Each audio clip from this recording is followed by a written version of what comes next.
Testing, testing, testing, testing.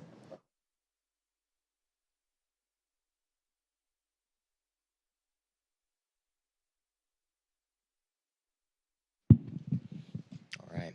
All right, welcome everybody. Welcome to today's Hinckley Forum, and welcome to the Hinckley Institute of Politics at the University of Utah. The Hinckley Institute of Politics is a nonpartisan institute, and we provide an array of transformative experiences for students through internships, forums, and classes. Hinckley Forums seek to foster public discourse and civil debate on the most current and pressing issues, and we bring in local, national, and international thought leaders. Today, we are very excited to welcome Senator John Curtis to our campus. This is part 4 of the 2025 Sutherland Congressional Series. This series facilitates civic engagement and civil dialogue as our delegation members speak on a range of critical issues. Constituent engagement matters now more than ever, and these unique events offer uninterrupted presentations that inform and educate. We want to thank our partners at the Sutherland Institute for their leadership and partnership on this event, as well as the Senator for taking time to join us today. Today's conversation will be moderated by Nick Dunn, Vice President of Strategy and Senior Fellow at the Sutherland Institute. I will now turn it over to him to get us started.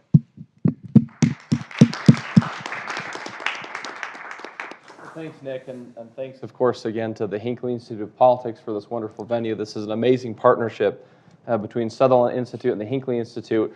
Of course, very grateful to the sponsor of this series, Zions Bank.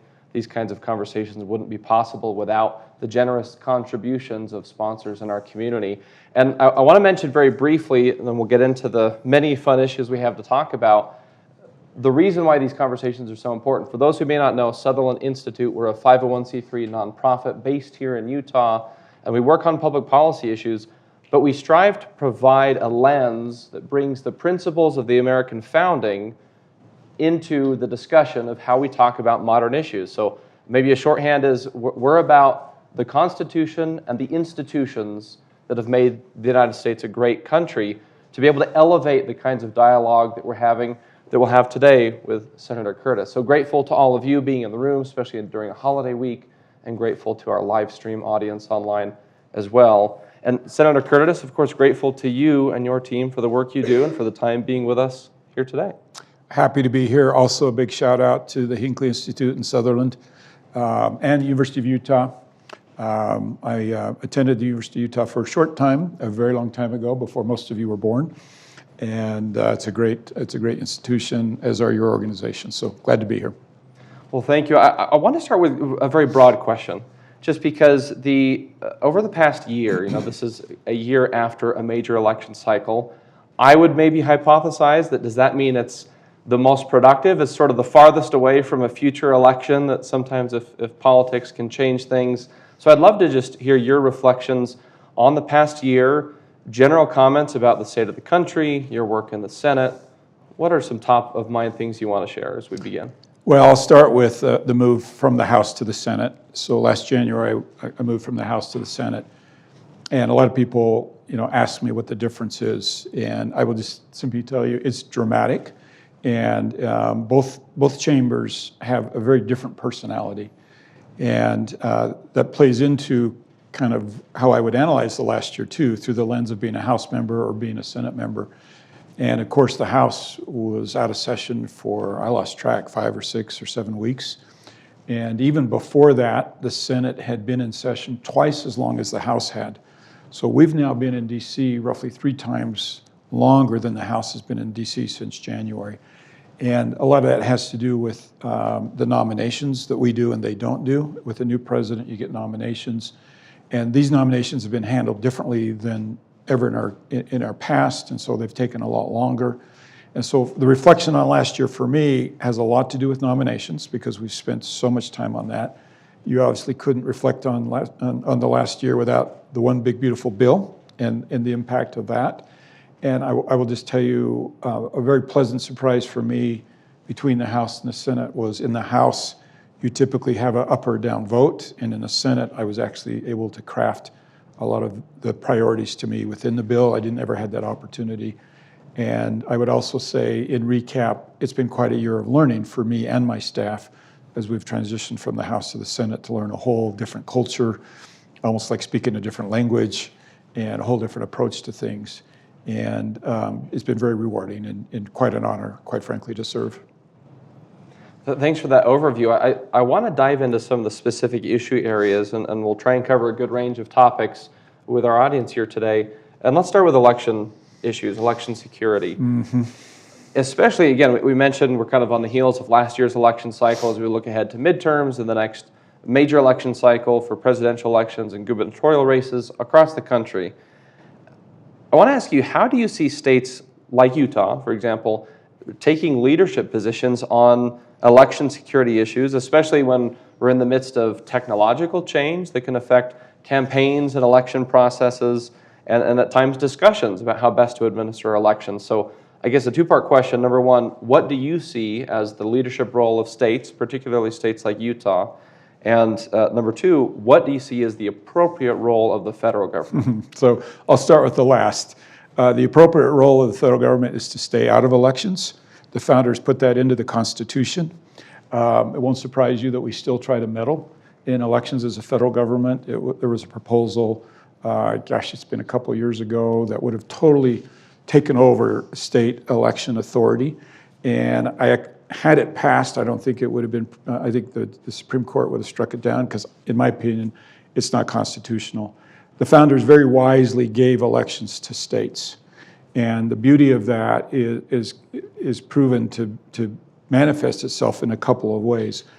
One is you basically get 50 different laboratories of what works. And Utah, a number of years ago, leaned into mail-in ballots. And to be honest, that's not really popular in red states, but in Utah it was and has been very popular. I personally, even before I got into politics, if I found myself traveling on election day or whatever reason, or sometimes the lines were so long on election day, I have just loved mail-in ballot. It also lets me see a ballot, study the issues, study the candidates, and when I'm ready to cast a ballot. But if we federalize that, depends on who's in charge, we'd either take it all away or we would, we'd change things in dramatic ways the states wouldn't do. So I'm a big fan of this being with the states, a big fan of what Utah is doing and leading out with things like mail-in balloting.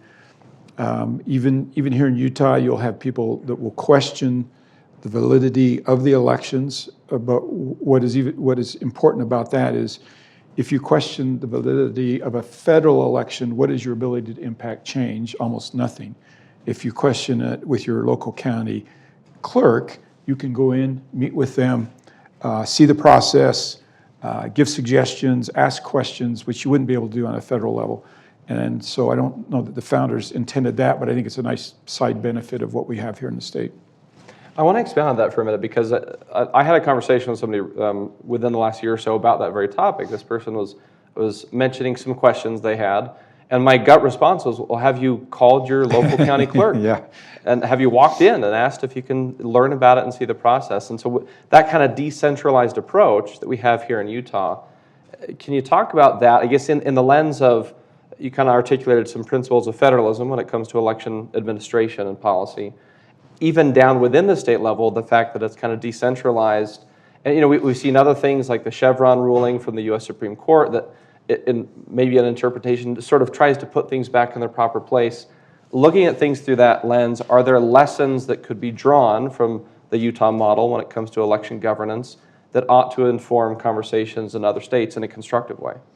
Well, let me first go to your point. And if anybody is listening to this and they are uncomfortable with their election, please call your county clerk. These county clerks are heroes. They get all the brunt, right, of everybody's grumpiness. But they're the ones putting the nuts and bolts together. And I don't know a single one that wouldn't welcome a constituent setting an appointment, coming in and seeing the process. And I think when people do that, they walk away and say, oh, I get it. And now I see how signatures are checked, or I see how we're validating that this ballot is actually good. And so I think that's an incredibly important part of your question. The other thing is each state then is free to experiment. So for instance, in California, we saw some things that I don't like, ballot harvesting. Well, as much as I don't like it, that's California, and if that's what they want to do, they get to do that because that's their state's rights. And you may find some states who are, for lack of a better word, more liberal in their policies, and some that are more conservative in their policies. But those local state legislators are accountable to their constituents for the outcome. And I think that's a beautiful way to look at it. And you are going to get different answers. And what's right for California is probably not right for Utah, and vice versa. Senator, you've mentioned a couple times, again, this sort of theme of federalism, and I want to dig into that a little bit more, because this is a time when there are many debates about policy issues that increasingly seem to be pushed up to the national level. And you've been an advocate of reducing that when it comes to budgets, when it comes to public policy. So I want to ask, how would you articulate a defense of federalism as a set of principles that should guide Congress and the rest of us, but especially the institution that you work in? Well, I think you can do it on several levels. So let's just start with the Constitution. So the Constitution is very clear. There are very few roles given to the federal government. They're important roles. They're roles that really can't be done on a state level. So for instance, our national defense. And we agree that there are certain things, for instance, the highway system. Can you imagine if each state independently did their highways? You'd have Utah coming up to Colorado with a road here, and Colorado coming up to Utah with a road here. And so we do know that there are things that are done better on a federal level. And yet they're very few. And I was mayor of Provo, one of my favorite things I've ever done. So ask a mayor if they know their people and what they want better than somebody 2,000 miles away in Washington, and the answer is obvious. If you'll indulge me on an analogy that will seem really silly, but I think it has merit. Last couple days ago, I went for a hike with my wife, and we climbed a peak that when I was in college, we called Squaw Peak. Well, somebody in Washington, D.C., her name was Deb Haaland, decided that that name was derogatory and that they would rename the peak from Washington, D.C. So they called it Kiev Peak. Nobody can pronounce it, nobody knows how to spell it, and nobody knows why it's Kiev Peak. To this day, in the city, people are confused on what they should call the mountain. Well, I finally looked it up this weekend, and Kiev means mountain, so not peak, right? And my point is, like, who would have been better to name that peak?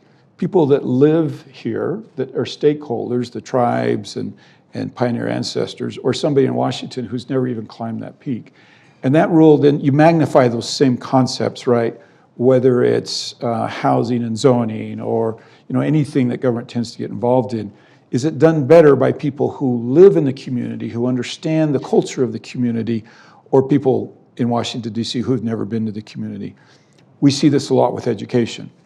So if you take education and you say, okay, we're going to do that from Washington, D.C. We're going to tell teachers what they can teach in Park City and in Moab and in San Juan County, really bad choice, right? Even if you take that to a state level, and at a state level, they try to use one set of standards for counties, even that are right next together, San Juan County and Grand County, that are so dramatically different, they don't do very well. So we let local school boards make those decisions, and they're much better decisions. So just at a high level, those decisions are made so much better the closer you are to the people you manage. Add to that the accessibility issue. You get to see your school board member if you want to place a phone call or go to a school board meeting. It's very hard to get time with your federal representative just because I represent 3.5 million people. And so you have so much more access and ability to influence on the local level than you do on the federal level. It's a great description of sort of some of the practical or policy benefits of federalism. Is there a political benefit as well? And I don't mean outcomes of elections or partisan politics, but a sort of political culture in the context of, I think we've all seen, of course, have experienced the political polarization, the contempt that is so easy to feel and at times dole out ourselves on the national stage or on social media. I wonder, Senator, could this revival of federalism help to reduce some of that polarization because of where these decisions would now and in the future be made? For sure. Here again, I'll give you a real quick example. I was at a meeting earlier today, and they were asking me about redistricting in the state. And I looked with them a big smile, and I said, that's a state issue, right? Because, like, if I get involved, it's going to be, I'm far less knowledgeable. It's going to be far more contentious, right? It's not going to be as good a decision than if we let the state deal with this issue. And I think to your point, if you want to turn down the anger, the vitriol and things like that, the more we push to the states, the more the states push the counties, the more the counties push to the cities, the less anger you're going to have in politics. One last question on the kind of the broader topic of federalism, and it leads into some things I want to talk to you about on AI and energy and things and tech and things like that. But some Sutherland Institute analysis has looked at how federal guidance, usually in the form of guidance letters, can kind of blur state responsibility or state authority, can impact state budgets. And so I want to ask you, in particular, if there's any examples from your work on the Senate Environment and Public Works Committee. Can we apply federalism somehow to some of these issues, such as maybe streamlining permitting for Utah projects so states can lead while still complying with federal regulations? I've got a good example I'll share with you. Sorry, I'm going to put my mayor's hat again. I love my mayor stories. When I was the mayor of Provo, we knew that if we took $1 of federal money, it increased the cost of a project by 30%. Why? Because the strings attached to that $1 meant that the federal government got to come in and regulate the project. The state had to meet every standard the federal government did. So it's not about getting around standards, right? The state still had to meet all the NEPA, all the requirements, but they could do it for a third less in cost than the federal government. So when we added on, it's been a number of years, 15 years, that we widened I-15 south of the point of the mountain. That project was, I think, about $1.3 billion. The state didn't take a single dollar of federal money to do that because it would have increased the cost of that project so dramatically. And 100% of that cost was in regulatory oversight that was duplicative, not making it more friendly for the environment. None of those things got any better, just going through duplicate regulations. So absolutely, that's something that is a big deal and we need to be paying attention to. I want to shift gears a little bit and get into some emerging technology discussions. You recently introduced legislation called the Algorithm Accountability Act. Yes. Can you tell us what that is? Why do you think it's important right now? So many years ago, my friends had to talk me through getting on Facebook and show me how to set up an account. It was about 2010. And I found it was pretty cool, right? Because I could go see my high school buddy and what he was doing. But all of a sudden, I got really confused when I logged on. I couldn't find my friend, and yet I was seeing all these things that I had not asked for. And what I didn't realize at the time is that social media was moving their paradigm. And the best way I can explain that paradigm is to think of the post office. So if you mail a letter to me, the post office picks that letter up and delivers it to me. Of course, we wouldn't think of holding the post office liable for the contents of your letter. Let's suppose your letter was very damaging to me. We're not going to hold the post office liable, right? So that's where social media started. They started kind of making that connection. So we carved out protections for them. We call it Section 230, which said we're going to protect you from the liability of that information that you're exchanging. And another way to think of it is the University of Utah, and I'm sure they do, have a bulletin board someplace, and you can go up and you can put a sign up there that says car for sale, or, you know, I babysit, or I'll watch your dog, right? You can put those up there. Should the university be liable for what you put up there? No, because they're just providing the bulletin board. But imagine now if the university instead said, oh, somebody put up a post, and let's just suppose it's really bad. It's how to make a bomb, right? And instead of protecting them from liability because somebody else puts that up, they go and they make photocopies of that, and they put it all over the bulletin board. Should they be protected from liability? Or in the post office case, they open your letter, they read it, and they say, it's showing people how to make bombs. We're going to send that to 100 million people. Should they be protected from liability? And that's exactly what they're doing, and we have been protecting them from that liability. So my bill simply says, if you use an algorithm to disseminate information, you bear the liability for the impact of that information. So if it's how to cut your dog's hair, you're probably fine. If it's, to use that same analogy, how to build a bomb, you probably have some liability and you could be sued for that. That would dramatically change our culture of what you're seeing when you get online. Senator, staying with the tech space for a moment, social media is often discussed in similar spheres as other emerging technologies like AI. Obviously, AI is much newer, but we're having some similar conversations about this new technology. What's the appropriate way to deploy it in modern society? And in many instances, Utah has been touted as kind of a perfect state to be a powerhouse for AI. And so I want to ask you about pushing for energy policies to power data centers. That might feel a little downstream for folks, but and maybe you can comment on this, but as I understand it, AI takes a lot of power, a lot of electricity to power these data centers. It is an important emerging technology. So what do you view as the role of Utah and your role in the Senate, weaving those things together, good energy policies to support data centers so Utah can be a leader in that space? Yeah, it's very, very important. What we're seeing right now is an industry that didn't change for a century in innovation or technology, that saw very, very modest growth, is now exploding in both innovation, technology, and growth and demand. So to put that in perspective, a very small AI facility might use a gig of energy. Now, what is a gig of energy? It's hard to get your arms around it. The state of Wyoming uses a gig of energy to run the whole entire state. And that's one small data center. So you can imagine Utah is looking at multiple large data centers. There's one going down in Milford, and I can't remember the exact number off the top of my head, but I know it's multiple gigs of electricity. So in their case, they're actually building their own electricity source right there. So what are the policy implications? One of the things that's happening is AI, their business model will allow them to pay a lot more for energy than you and I are willing to pay. So what's going to happen to the average consumer if somebody comes along and competes for your energy and they're willing to pay a whole lot more money for it? Guess what's going to happen to your utility bills? Their model even makes it reasonable to reopen a nuclear plant, which under no scenario would that have been economically feasible at some point. And yet now they're going to be competing for electricity with consumers.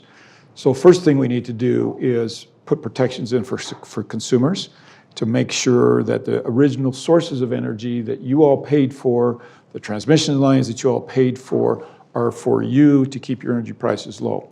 Now, we also need to facilitate the growth that's coming with this AI. And the reason that's so important is it's coming. We have to make a choice. Is it going to happen in the United States or is it going to happen overseas? And if we don't accommodate its growth, it will happen overseas. We want it here. So we've got to radically rethink our energy sources. And that includes lots and lots and lots of nuclear. It includes geothermal. It includes all sources of electricity. As a matter of fact, every electron is going to be needed for this. And we've got to figure out, in my opinion, how Utah can lead and how the United States can lead. Senator, that's a great segue. And the next thing I want to ask you is, you founded the Conservative Climate Caucus. You've talked about the importance of reasonable energy policies that address our energy needs as a nation while still being respectful toward the environment. You've shared some of those messages here with us at Sutherland in the past. I want to ask you, how do these issues align? And you mentioned nuclear, and sometimes these are sort of age-old debates about how do we create the energy we need in a way that's environmentally responsible. Yeah. Give us your thoughts. So first of all, big shout out to the University of Utah, which hosted our 4th annual Conservative Climate Summit just a couple of weeks ago. A wild success. I walked in and there was a vibe in the room, and there were 600 people. These were people interested in that question. These were lawmakers, these were policymakers coming together to talk about the answer to that very question. I've been involved early on as a Republican, a rare Republican a number of years ago that would even say the word climate. I like to tease Republican groups that I'm with, and I say, look, I want you to go home tonight. I want you to go into the bathroom, close the door, look in the mirror, and say the word climate. And they all laugh because it's hard for them to even say by themselves in a locked up room, right? That's how much they hate the word climate. And yet we've been able to bridge that gap to some degree by taking the kind of the extremes out of it and really talking about practical solutions. And here's what I have found. As a rule, this is a stereotype, Republicans have been willing to talk about affordability and reliability, but not clean. And that's been a mistake because the market is demanding clean. Democrats, as a stereotype, have talked about clean and skipped over affordable and reliable. And that's been a mistake. We've seen what happens in Europe when you only focus on clean, and now their utility bills are skyrocketing and people are pushing back. The reality of it is this is market-driven more than it is government-driven.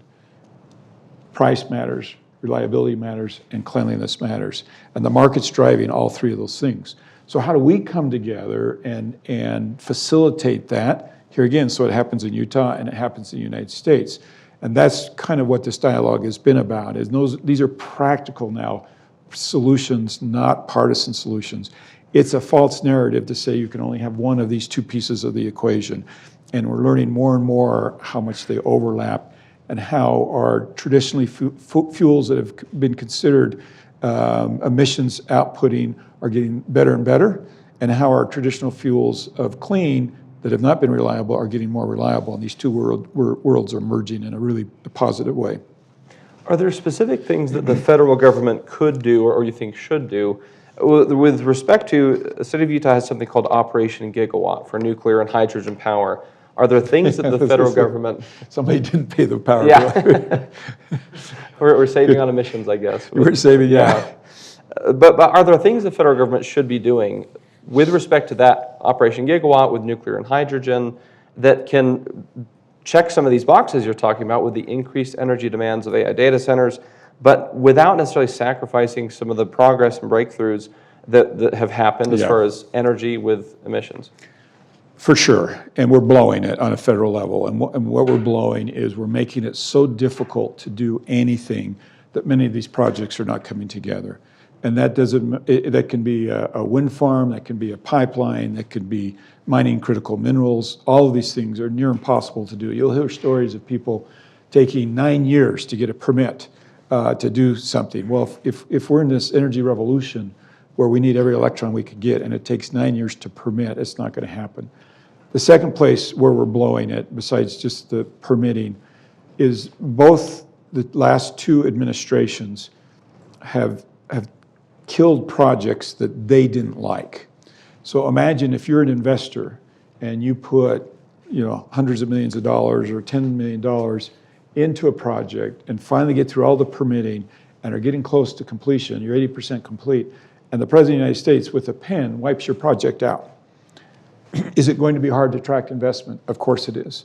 And we're failing in both those areas on a federal level. We've got to bring more predictability into it and quicker permitting times. That doesn't mean we're taking shortcuts to permitting. It just means that we get to it quicker. Senator, you were recently named one of the most influential climate leaders of 2025 by Time. I want to ask you, because again, this is a contentious issue, or it has been for many, many years, but how have you navigated it where you're able to balance some of the partisan voices on both sides in a way to become a successful leader on issues of climate and energy? And what lessons have you learned? What should Utah be doing to lead out on responsible stewardship? So first, can we just all get a smile that a Republican from Utah is on Time's top, whatever it is, for climate, right? But it does show you that there is a path forward here for Republicans. Quite frankly, I don't think I win my Senate race if I had not been deeply involved in this. And so I think it's not only, sorry for the double negative, not only not hurt me, I think it's actually benefited my political career, which, by the way, every political consultant would have told me wouldn't have happened. And the answer to your question is we tend to create animosity, we tend to create ill feelings, and we tend to associate those with proposals or even words. So I mentioned the word climate, right? The word climate is still hard today for a lot of Republicans to even say. But I can give you the flip example to that, which is the wall, right? If you say the wall, to many of my Democratic colleagues, their chest tightens, right? They start seeing, red spots in their eyes. The reason why is it's not the wall, it's all the policies, it's all the venom, right, associated with that word, and climate's the same way. So the first thing you have to do is take away these words that evoke all of this ill will and feelings. And I'll give you a really good example. my Democratic colleagues love to say, is the climate changing and is man influenced in it? Well, why do Republicans hate that question? They hate it. Why? It has nothing to do with climate. It has nothing to do with the science. Most of them don't understand the science, right? It's that it's a trap. It feels like if you say, oh, yeah, man's had some influence over it. Well, then why won't you sell your truck? Why won't you get a electric stove? Why won't you do this and this and this and this? And so Republicans tend to push back because it feels like a trap. So I don't ask that question. I do ask, do you want to leave the earth better than you found it? I've never once found somebody who will answer that question, no. Everybody wants to leave the earth better than we found it. So we start then on a totally different basis that's not threatening to people, where we can say, okay, now can we talk about how to do that? And that's been a much easier way to get Republicans to be willing to talk about this. And I think what we've done is taken the angst out of it for Republicans and made it safe to talk about it. We've also shown them that there are a lot of solutions Republicans can put forward that reduce emissions that they're comfortable with. Nuclear is actually a good example. By the way, several years ago, nuclear was very unpopular with the climate community. Now it's embraced. I think a lot of that has to do with Republicans being involved in the conversation, where if we had not been there pushing these, then maybe we wouldn't have made as much progress. I want to prime the room. In a few minutes, we will be taking questions from the room, so be thinking about the kinds of things you want to ask the Senator. But before we go to the room, Senator, you were also recently ranked by the Nonpartisan Center for Effective Lawmaking as the 5th most effective Republican member of Congress. So I want to ask you if you could draw from your experiences and what you've seen back in Washington to give any advice to the folks in the room or the folks watching online. How can everyone here be effective? What does it take to be an effective member of Congress? What should everyone here take away to be an effective member of society, presuming we all want to go out and make a positive difference? Wow, it's a good question. We should write a book on this, you and I. I think at the basis, it's really core human relations principles. Don't be a bad person, right? Like, imagine, a lot of my colleagues will say something really stupid about another colleague. Well, imagine doing that and then going and asking that colleague to co-sponsor your bill, right? Now, it has consequences. If you're going to say something that has consequences, and I think that's the same with your relationships with other students or with teachers or coworkers, right? Treat them with a degree of respect, even if you disagree with them, and then you have a basis for now going to talk to them and seeing if you can convince them to support something that's important to you. And then the second piece of that is realizing that it's very rare when you don't share something in common with somebody. So whether it's Senator Fetterman or Senator Bernie Sanders, right, or some of these who I might be like really, really different than, there are cross-sections in our lives where we care about the same thing. So you can choose. Do you want to focus on the things you disagree on, or do you want to focus on those cross-sections? If you focus on those cross-sections, what you'll find is really passionate people, if you have built trust with, getting back to that trust issue, that you can move things forward. The way that Congress is set up is, there are slight exceptions, but for the most part, you cannot pass any legislation without support from the other party. So if you think you can go in there and just be totally partisan, that's fine, but you're not going to pass anything. You got to build relationships. You got to build trust in those relationships, and then you have to find those cross-sections of values. Senator, one brief follow-up, and then we'll go to the room for questions. A brief anecdote. A number of years ago in a previous role, I had a conversation with a professional colleague at the time. We happened to be on different sides of most issues, politically speaking. We were talking about sort of the nature of political culture today and partisanship and whether or not we can still get things done. And this individual said something that has stuck with me ever since. She said that the question that you need to ask yourself, all of us, when we vote, when we work, when we govern, whatever we're doing, is, do you want to make a point or do you want to make a difference? Yeah. And it really stood out to me. So I kind of want to test the hypothesis with you, given your experience back in Washington.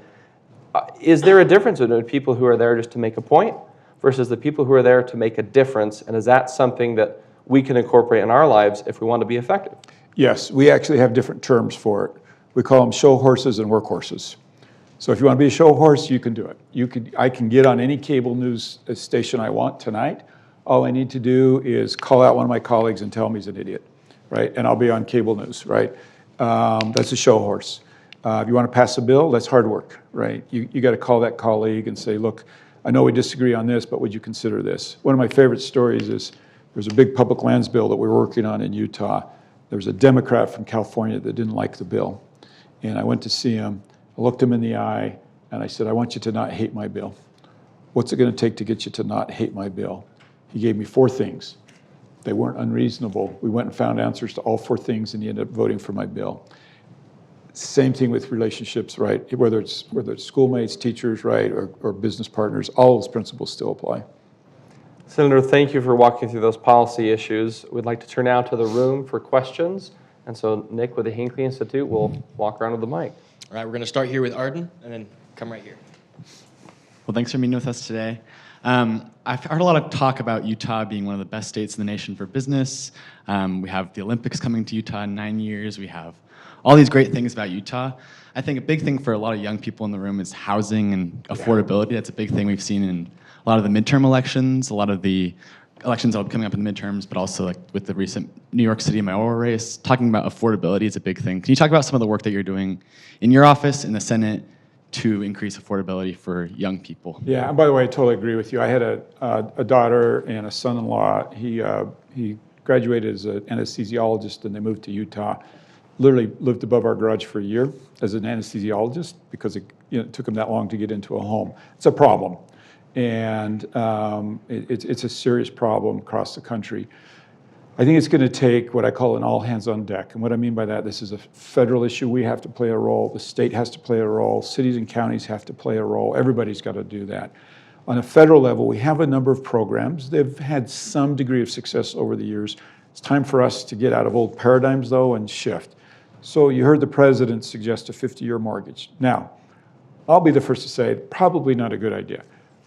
But that we're thinking out of the box is a good idea. Right? So we shouldn't automatically cut people off on the hills, even if it's not a perfect idea. Get into this creative mode.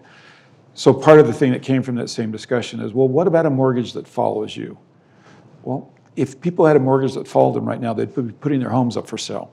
If more people were putting their homes up for sale, the prices would come down. So yeah, now we're starting to get to something. When I was first buying a home as a University of Utah student, my wife and I were looking for homes. We found a home for 9%, and we thought that was a bargain, 9% interest. At the time, you could assume mortgages, and that kind of faded out. But that would be another thing to bring back is if somebody we know people are out there with 2.5% interest, right? If they could sell their home and pass that on to the new buyer, affordability, I mean, that's $1,000 a month probably, right there. I also have a piece of legislation I'm really excited about. Right now, if people have an IRA, and a lot of your parents would have IRAs, they can use that IRA to buy property, but they're prohibited from buying property that a child can use.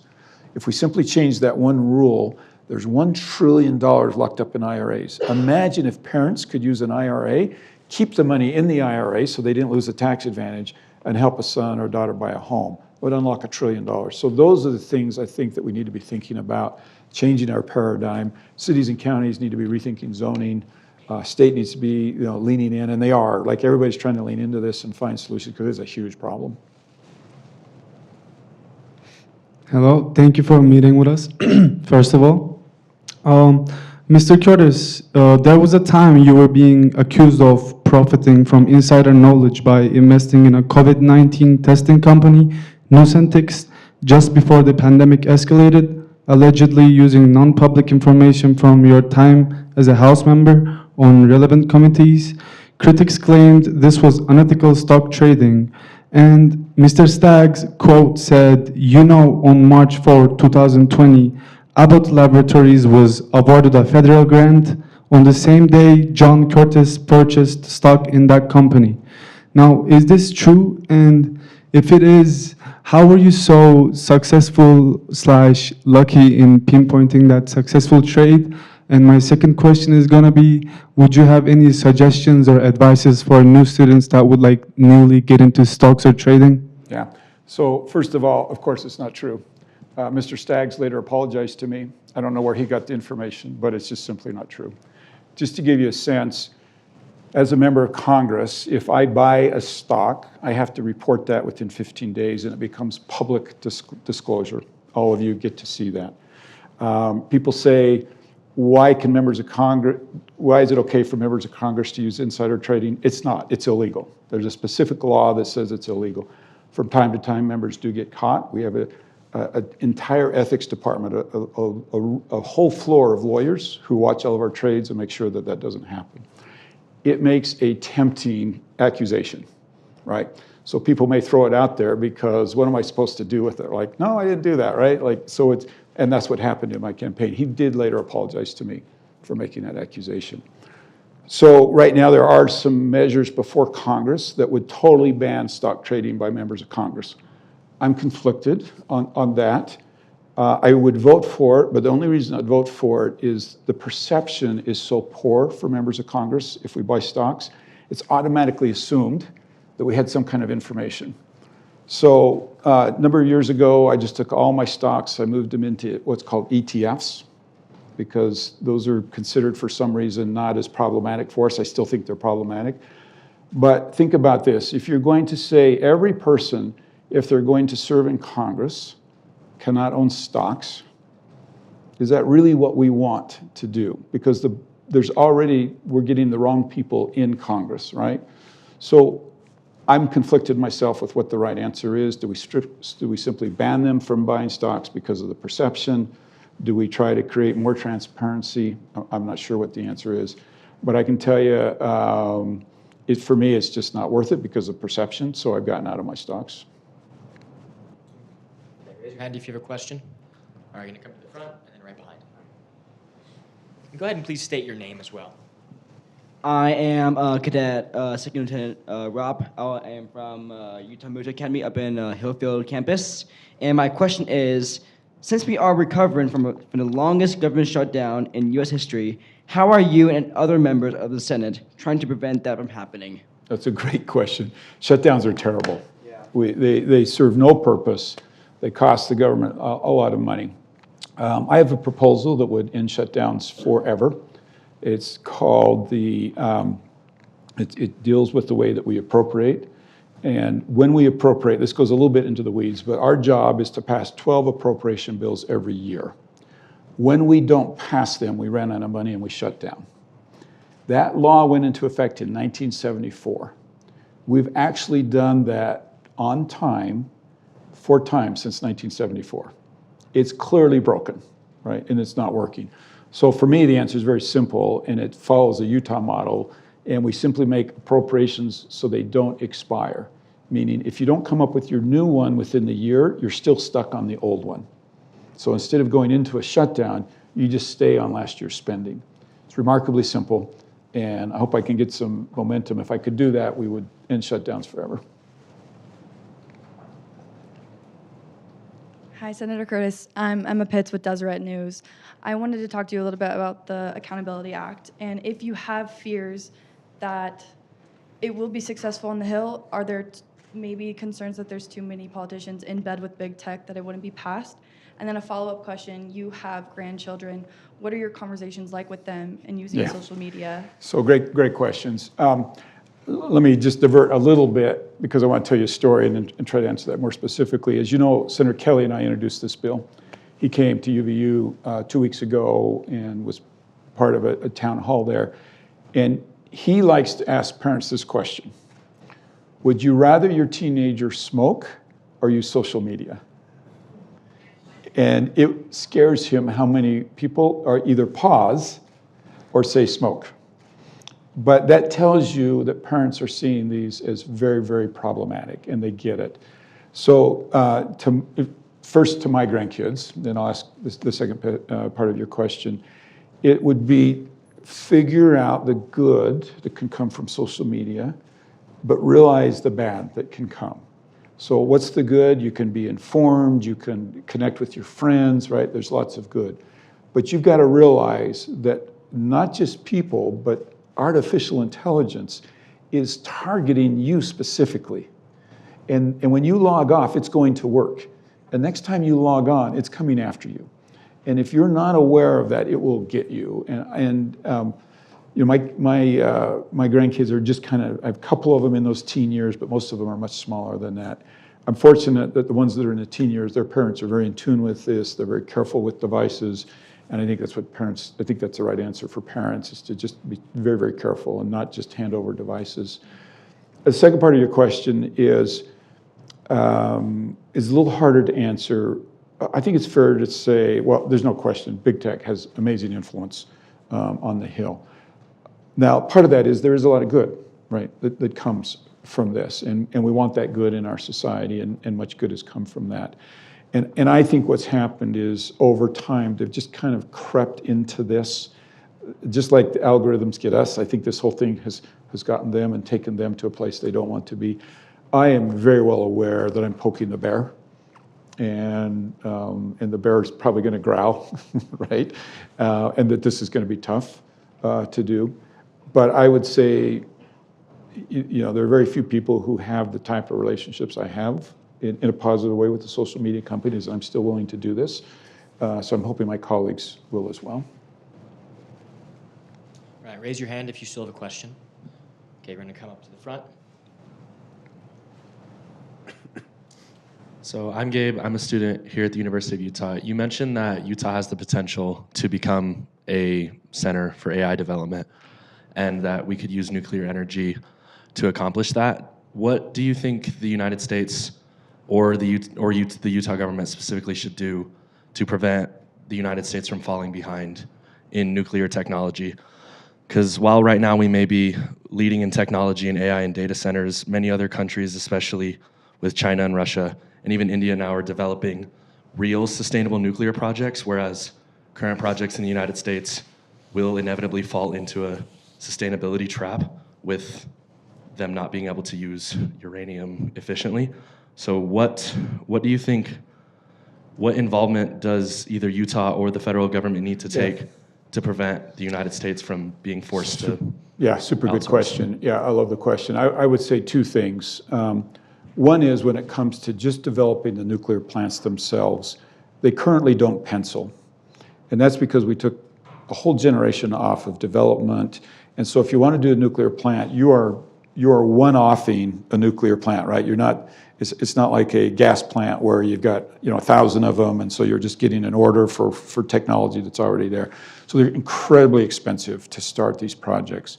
We're fortunate, some folks like Warren Buffett and others are willing to put quite an investment in, but the government right now, I hate subsidies, but the government does need to step in and do some subsidizing to get this rolling. Those first off, right, are they just, the market can't bear that cost, and so federal governments, and they are, but we've got to be thinking about doing more. In the Big Beautiful Bill, we kept the incentives that were put in the IRA for nuclear, and that shows you that as much as Republicans hated the IRA bill, we were willing to keep that part in because we realized how important nuclear is. The second part of your question, I think, is also very, very insightful, and that is we could build 1,000 nuclear plants, hypothetically. We don't have the uranium in the United States to run them. So we're still held hostage. That uranium currently is processed in either Russia or China. Neither one of them are our friends, right? So if they wanted to cut us off, they could. So we must legislate, we must incentivize that industry and allow not just the mining, but the processing of uranium here in the United States so we can be independent. And we're taking steps towards that, but we have to move at a much quicker pace. We have time for 1 to 2 more questions. We're going to come right here to start. As a piggyback question to that, I know that the Navajo Nation provides uranium to Energy, what's the name of the company? Energy Fuels Incorporated? Yep, down in San Juan County. Yep. For those, for the continuation of the nuclear power initiative in Utah, is there any plan to make further deals with the tribe for that? So it's very complicated. I've been to that facility a number of times. I know it really well. It's the only active uranium processing mine in the country.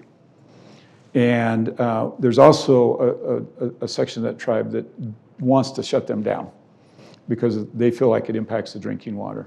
And so it's incumbent on us to keep proving it's not impacting the drinking water. But I can tell you, under the previous administration, they used every conceivable thing to try to shut that down. And to this point over here, what are we thinking, right? Like, we're okay with that stuff being processed in another country with no regulatory standards at all. And even under the toughest regulatory standards, we're not okay with it being done here. Well, if we're going to use it, we need to be okay with it being done here, where we can control the regulatory standards. And that we have not been willing to do yet. And we've got to figure that out, because it just makes no sense to, and it's not just uranium, it's all our critical minerals, it's chips, it's magnets that we're dependent on other countries for. Hey, Senator, good to see you again. My name is Mari Giles, a constituent of yours, and also recently I became the CEO of Braver Angels. Left awesome. my career, Yeah. jumped in on that. What I want to ask you is, you have a reputation of being able to do that. You've talked about it today, of being able to work to truly be a workhorse rather than show horse. I'm hearing from literally tens of thousands of Americans every day, as we have membership across the country, who go to this sense of, I don't have hope, I don't have control, I don't trust the leaders I'm in, institutional trust going down, and we are spending time trying to help engage what we call courageous citizenship, but people recognize, no, you do. You can choose to act instead of react. Yeah. But what they see modeled on both parties, and what's rewarded, as you said, you can get on the news tonight if you call someone an idiot. So what would your guidance be from your vantage point of having been mayor, congressional, now senatorial role? What should we, or nonprofits like ours, trying to inspire and help people to see there's got to be a better way? And what do Utahns who want to recognize that this zero-sum mentality of my tribe, your tribe, otherwise everything's over, is not actually healthy, nor is it sustainable? Yeah, first of all, thank you for what you're doing. That's part of the answer to your question, is we need more people doing that. This is a formula we both need to figure out, because if we don't, people do lose hope. And when they lose hope, they become unengaged, and that then facilitates, right, it's a vicious circle. And so I think one of the answers is we've got to figure out a better way to show people the real U.S. Senate and House.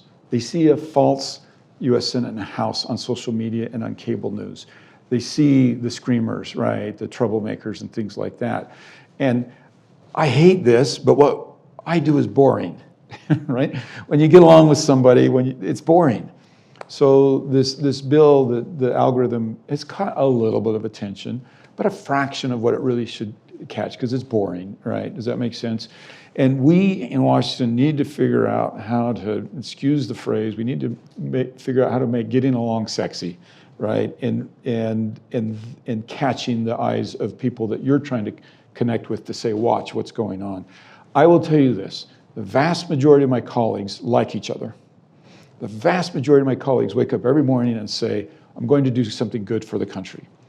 The vast majority of my colleagues will seek out somebody from the other party almost daily and say, what can we work on together?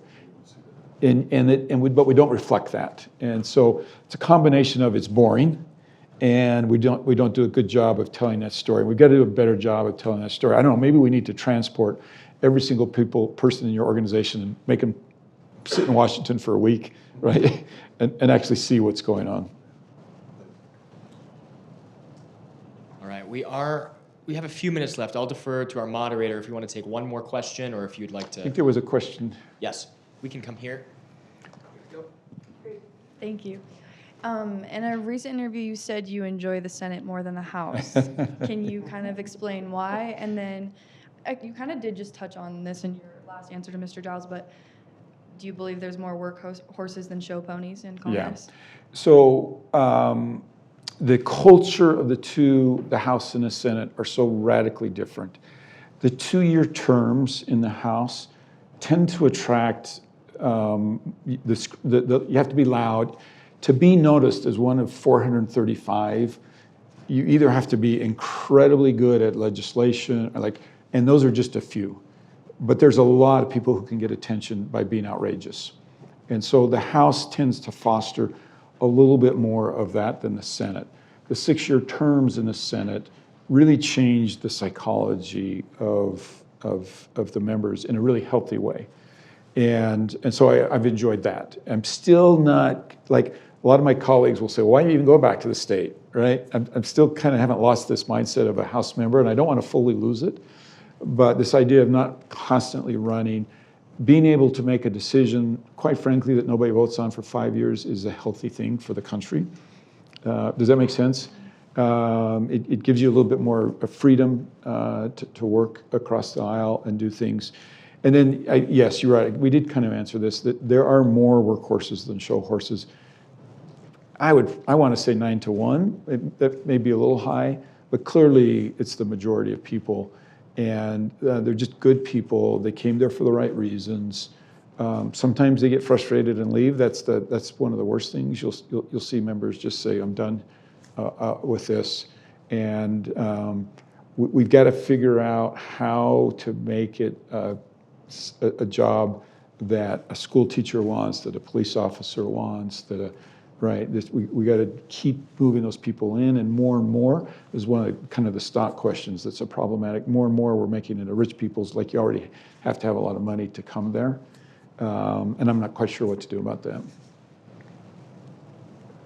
Well, we want to thank everyone for being here, our online audience as well, and each of you here in the room spending some time. Hope you've seen why these conversations are so important, and maybe a parting thought about what we do here at Sutherland and in partnership with Hinckley Institute is how to take these conversations and apply them in your own lives. So as we think about what's my role as a voter, as a student, as a future professional, how can I be a workhorse in the ways that the senator's talking about? So on behalf of Sutherland Institute and Hinckley Institute, we want to thank our sponsor, Zions Bank, for this wonderful discussion series. And Senator Curtis, thanks for being with us. Good. Appreciate it. Thanks to all of you.